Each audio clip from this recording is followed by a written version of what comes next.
Okay, the Chancellor's just sat down and I'm standing up at the same time as Ed Balls to give you my reaction to the autumn budget statement, specifically focusing, of course, on the personal finance issues. Well, the big one is stamp duty. And I have to say, changing this horrendous cliffhanger system that we have now, which means your house is a penny more expensive and it can cost you thousands of pounds more in tax, is a good thing on a principled stance. We don't want bad taxes. Stamp duty has been a bad tax because it has implicit unfairness in the system.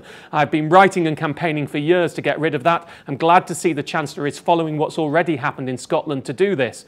Of course, though, hidden within that is the fact that this is to take on the mansion tax. If you look at the new rate, it's vastly more expensive for big houses in London that are selling for millions. So I think the message to the Labour Party is, you wanted to hit the rich in London, we've done it, but we've done it in a way that we charge them one-off with some consistency at the point of transaction, as opposing to charging year on year. It'll be very interesting to see how Labour reacts to that. Will they still put a mansion tax on, which would mean a double whammy, both the new much bigger 12% stamp duty cost for big houses in London against an annual 1% year-on-year fee. So stamp duty in principle, I'm very glad with the changes. What the rates are sat at, well, that's more of a political discourse than a personal finance one.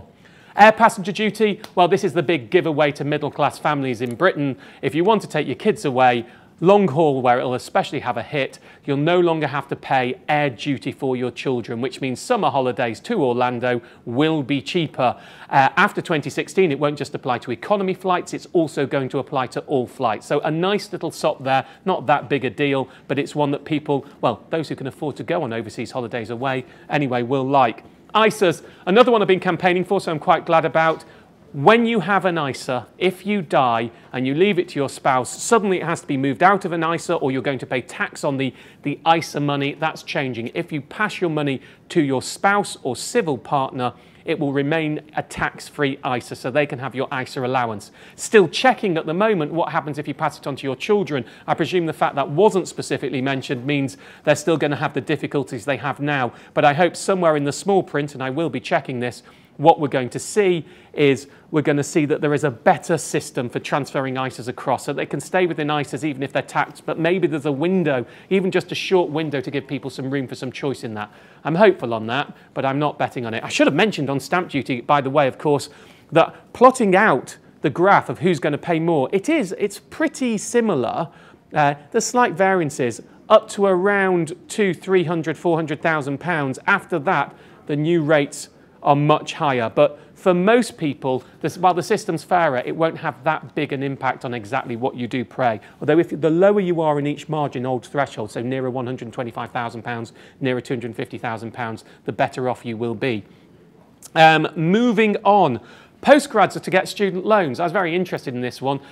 Now, the exact details, a bit difficult. The loans will be up to £10,000. That should pay for most postgraduate master's courses. Of course, getting a master's in some jobs is becoming de rigueur, which is why I think it's quite a good move to enable them to have similar types of financial systems to what undergraduates have at the moment. But this only starts in 2016-17, and what the Chancellor didn't mention in his speech that is in the small print is it's only for under 30s.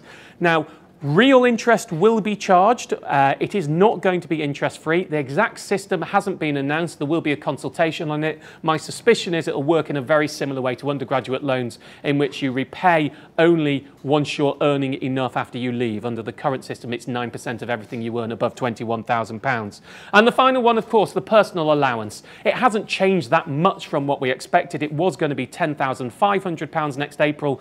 From next April, you'll now be able to earn £10,600 without paying tax on income, and the higher rate threshold has gone up a bit more too, so not as many people going to be in the higher rate tax band as were previously. But those are relatively small changes, just a way that the Chancellor can say in a pre-election economic given way, see, we're giving you even more cash than we thought. So overall, point from me, a lot more changes than we normally see in an autumn statement. No surprise that we're in a year until an election. This was an electioneering budget statement, if you like. The question is, will people buy it?